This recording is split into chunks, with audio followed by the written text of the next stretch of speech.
There's a family gathering later on, and I'm going to take some banana cake. This banana cake is so popular. Everyone I bake it for always requests it. So today I'm going to go shopping for the ingredients. So come with me. Firstly, I will get the bananas, and here they weigh them. You have to get them weighed. You pick your bananas, take them to the scale, and the person weighs them for you and puts a price on them. Okay, next to the flour section, there are different flours. There's this brand, so I'm going to take this particular brand because I've had quite good success with it. And here is the caster sugar. Caster sugar, is it spelled with an ER or OR? I've usually just seen it with an ER. I've never seen it with an OR. Interesting. I'm going to look this up. And then there is, I haven't found soft brown sugar, but there is this old-fashioned brown sugar, which I'm going to try. I'm in a new country. I haven't really baked a lot here compared to being in the UK, where I'm used to the ingredients. So I'm trying out a few different things. Yeast because I'm baking bread later on, so I'll buy some yeast as well. I haven't had great success with this particular one, but I'm going to try it again. I'm not going to give up completely. This sachet one I have used before, so I'm going to take it. It's really good. Next, I'm going to go to the oil section because my banana cake uses oil, so I'm going to get 1 bottle of this. As I go to get the eggs, I pass this bakery section. It's an in-store bakery. It's got some quite interesting bakes. I have bought 1 or 2 things before, but I have not bought the muffins or anything like that. I might try them one of the days. Okay, to the egg section. Okay, that's it. Now to the checkout.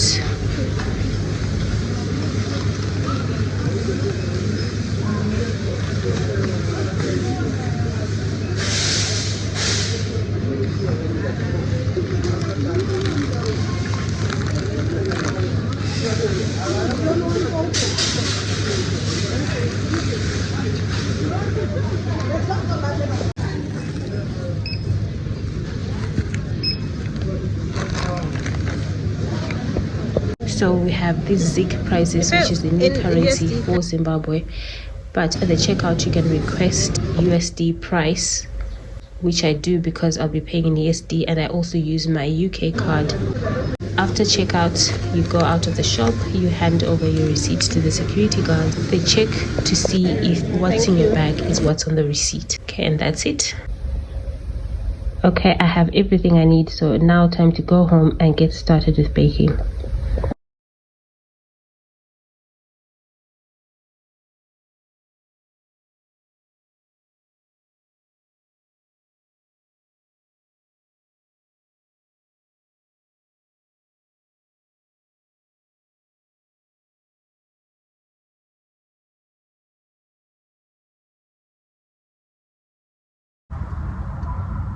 Okay, I'm back home. I've got all my ingredients that I need for my banana cake, which so far seems to be the only cake that turns out really well with the new ingredients, especially the flour.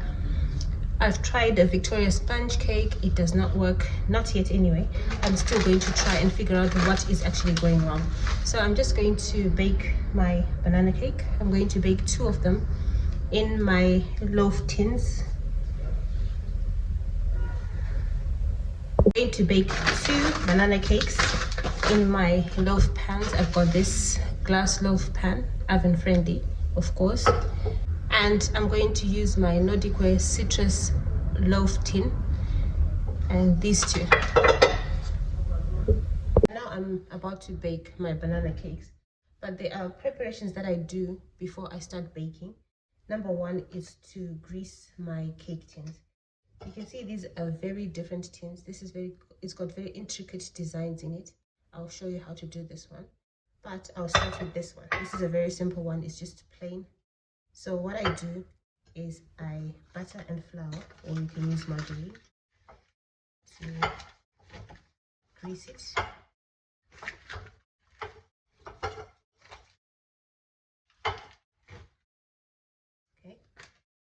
So I've buttered this. That's it. I don't put grease-proof paper in this one. Okay. And now I'm going to add some flour.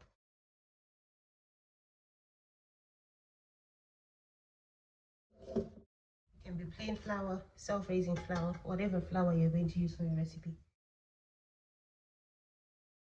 So, okay. Just turn it around to make sure that it's all coated. Here, you can see this part. That means there wasn't enough butter on it. So I'm going to just put a bit of butter. But small gaps don't matter. You can leave small gaps. It's not a big deal. As long as the majority is buttered and floured. I'll shake it back into the cup.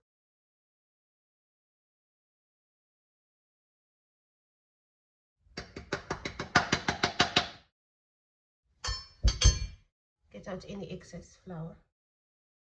If you're making a chocolate cake, it would help if you can use cocoa powder if you don't like the contrast, because sometimes when you get your cake out of the tin, it will have white residue from the flour. But if you're baking a chocolate cake, you can still use flour, but it's better with cocoa powder.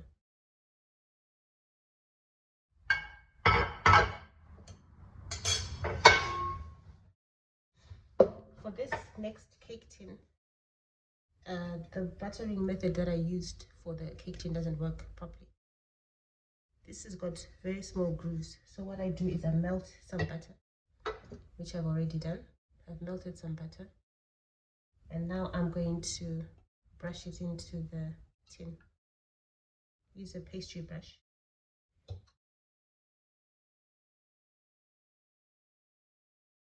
And brush it in. This ensures that the butter goes in all the grooves.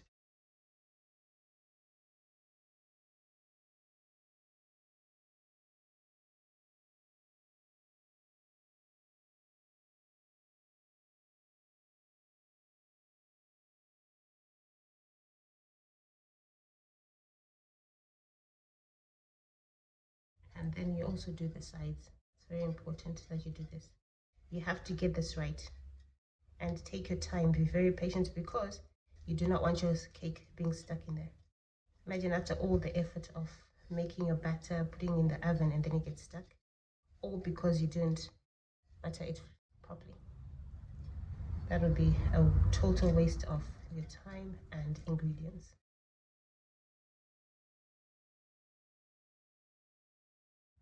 Okay. Now I'm going to add in the flour. For this part, you can just do it like this, or use a tea strainer or a mini sieve. I'm going to bring this back.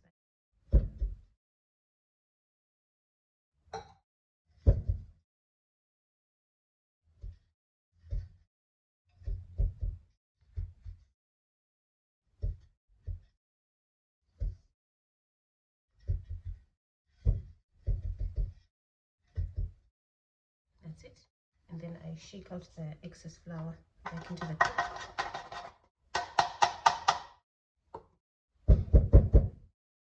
And this flour, you can use it in your recipe, the one you've put in the cup. So for this recipe, I'm doubling my usual banana cake recipe. This is a very popular banana cake recipe and I bake it a lot.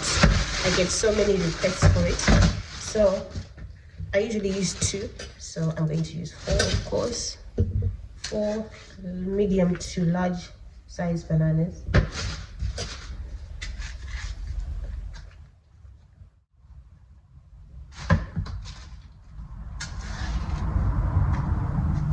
You need really ripe bananas, not some of those green ones you find in the supermarket.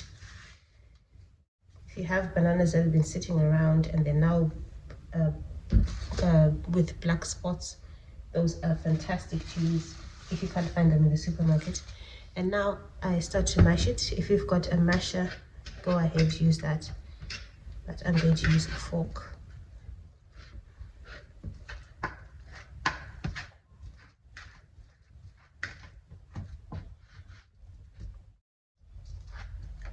Very ripe bananas bring an amazing flavor, because those raw ones, which are still green, they don't have this nice banana smell, and they're not as soft. See how easily I can mash these ones.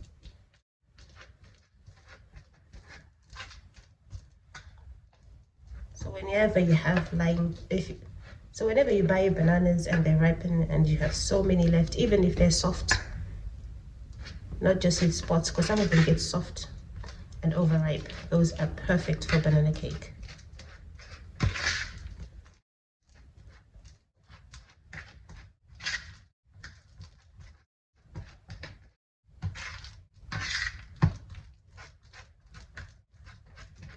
Okay, that's done. The next step is to add in the eggs. I like to add all the wet ingredients first, because it just makes mixing in the flour a lot easier. Okay, so all the wet ingredients, the oil, the bananas, the eggs, go in first. Okay, now I'm going to add the eggs one at a time. I need 4 eggs for this, since I'm also doubling it, because I usually use 2. Okay, next, the eggs, like I said. So the thing about eggs is, depending on where you live, sometimes there's a high chance that some eggs may be off. I find that that's the case in very hot countries. So to avoid wasting any ingredients, when you crack your egg, don't crack it directly into the bowl, into the main bowl with all your ingredients, because you will waste a lot of ingredients if it's bad. Because if you crack your egg in there, that means all your bananas, you can't use them anymore. You have to throw everything away and start all over again.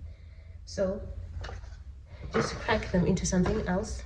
I've got this empty tub of butter that I'm using. You can use a cup, you can use a bowl. Okay, so when your egg is okay, and you just put it in there.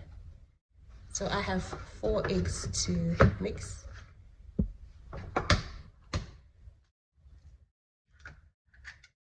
And also, don't be tempted to put all your eggs in there. Do it one at a time, because let's say you've put 3 eggs and the last egg is off. That means you also have to throw away the eggs, okay? So best to do it one at a time. Unless in general your eggs are good and you know they're good. 3 and 4.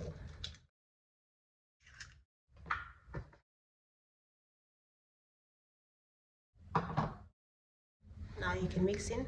When I'm baking banana bread, I don't use my hand mixer. I have an electric hand mixer, but I don't use that. I just prefer to use my spatula for this.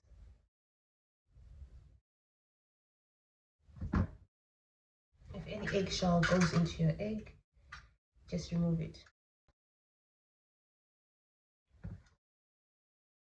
And now for the vegetable oil. I weigh my ingredients. I always use a scale. I don't use cup recipes, because I don't think they're accurate enough, because you can fill your cup differently on different days. So always use a scale. So in here, I'm going to put 200 milliliters of oil.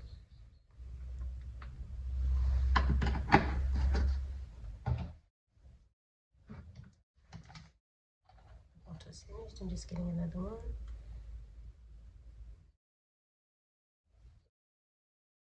So you can see the numbers here. I'm not sure if you can see them.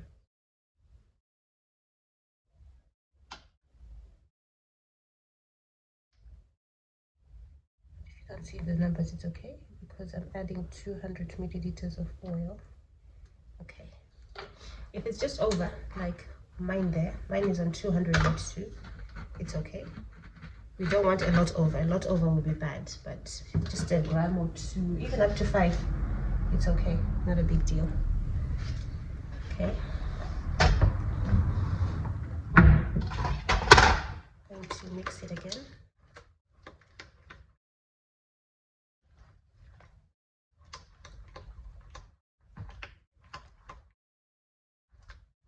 Your mixing bowl can be any material. It can be enamel, it can be glass, it can be plastic. I usually used glass mixing bowls, but when I traveled this time, I couldn't fit my glass mixing bowl in my suitcase. So I'm just making do with what I have. And that's another important thing about baking. When you get started with baking, you don't need to go and buy any fancy equipment. What you have usually works. If you have a bowl, a spatula, or a wooden spoon is enough to get started. When I started baking, I only had a wooden spoon and a bowl. And then I bought one cake tin. I remember it was an 8-inch round cake tin, which I started with. Okay, enough mixing of that. The next thing I add is the sugars. I use 2 sugars, brown sugar and white caster sugar. So I'm going to add them in there. The brown sugar has an amazing flavor and brings an additional taste to the bread.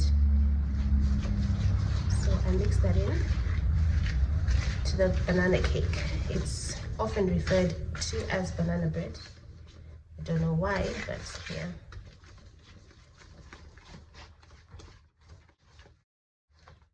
It smells amazing. The brown sugar smells absolutely amazing. It smells a bit like a toffee smell. So I like to add that. You can even add all brown sugar. Or if you don't have brown sugar or hard to find, just add caster sugar. It will work as well. The next thing I'm going to add is my flour, 450 grams self-raising flour. I've already weighed this on the scale. And then on top of that, I add my spices. Okay, this is all run out. Okay. I add some spices. This is ground cinnamon. A bit of ginger. I add a bit of ginger to my cake. Okay. Just a bit, not too much, because you don't want to turn it to a ginger cake. And finally, some mixed spice. Mixed spice is actually the spice. Like, for example, mixed spice here. It has ground cinnamon, ground coriander, caraway seed, ground nutmeg, ground ginger, and cloves. It's a nice mixture and it's very good as well for fruit cakes. If you don't have it, you can make your own spice mix. It doesn't matter. Okay, and now I'm going to mix it. The spices, you add about half a teaspoon of each. So half a teaspoon of ground nutmeg, half a teaspoon to a teaspoon of cinnamon, and the mixed spice, about half a teaspoon. But you can also add according to what you like. Another thing I almost forgot is salt. Salt might seem odd in cake, but it does bring a nice texture. So about a quarter teaspoon of salt. Salt might seem like an odd ingredient to add to bakes, but it does bring out the flavor more, I've noticed. So I've added about a quarter teaspoon of salt in there.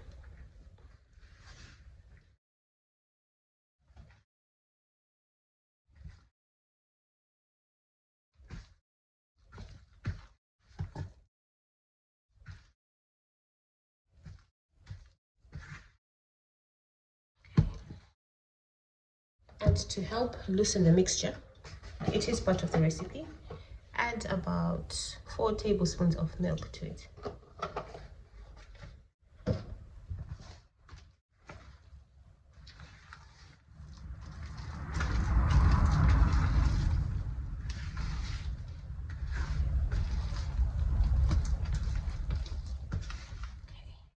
This looks good and it smells amazing. For this, since you've got lumpy bananas, you don't have to go for a very smooth dough. It can be smooth as possible.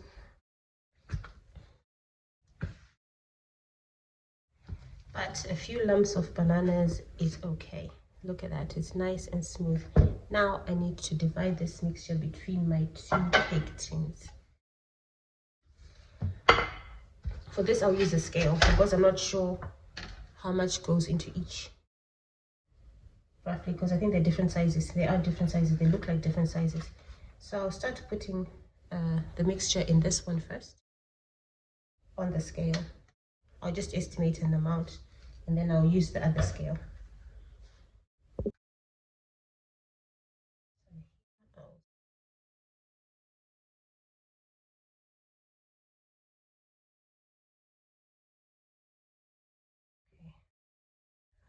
and 50. Okay, to the side. Get the next one, zero it out, and put the same amount I did in the other one.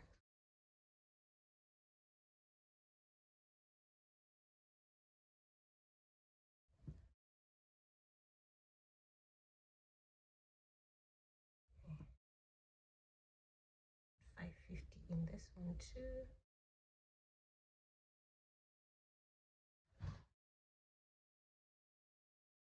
Level it out.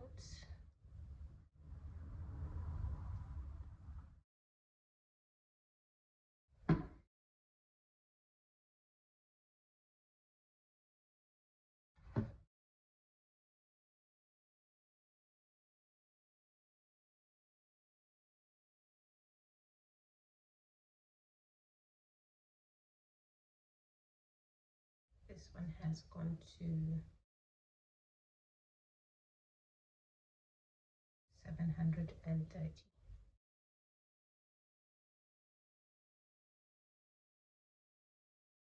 730 in there.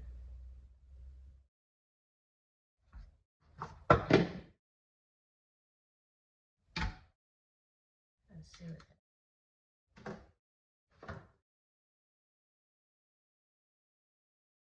So I'm going to put the rest of the mixture in this one.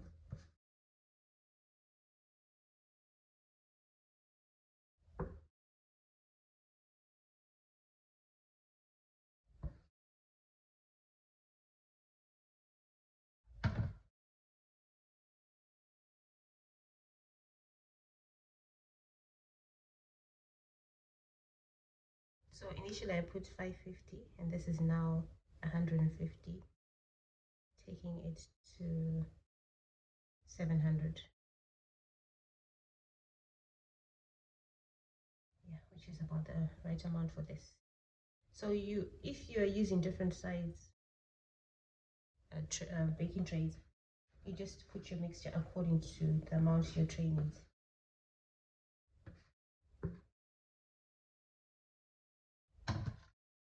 So this is really almost half in each.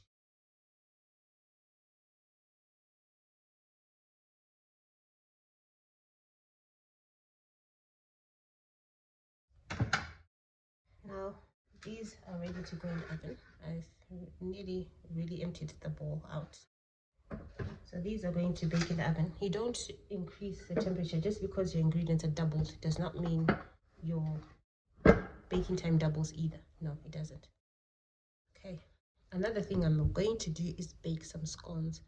So I'm going to put these in the oven, and while I make my scone dough so that they go in the oven together, it's actually possible to bake different things in the oven at the same time. So I'm going to put this to the side while I start on my scone dough.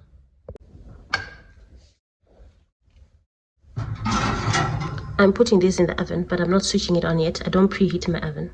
It's not necessary to preheat your oven, but it might differ with your oven. So I'm putting these in there for now, just to clear some space while I make the scones.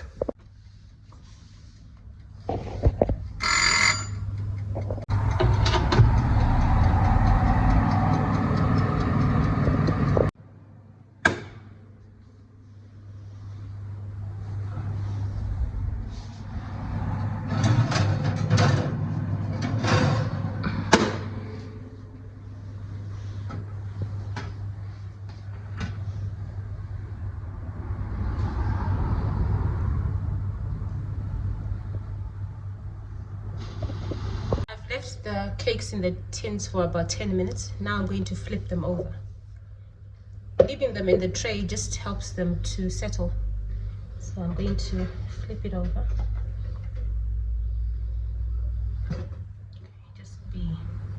Just let gravity do its thing, and then it comes out very easily. Okay. To check if your cakes are ready, you can use a toothpick. And then if it comes out clean without any wet batter, then it's ready. So this one, I'm going to flip it too. So it was already coming out while it was still in my hands. This is how easily they come out if you grease your tin properly. Look at that, it's absolutely beautiful. So this bottom becomes the top of the cake. Now I'm going to leave them to cool completely before I cut them. I'll only cut one because I'm taking both of them to a gathering, but this one I won't cut it because I like the design and I don't want it to be ruined. Not ruined as such, but I'm taking it, you know, so I need to take it like this. This one I'll cut it when it cools and show you what they look like inside.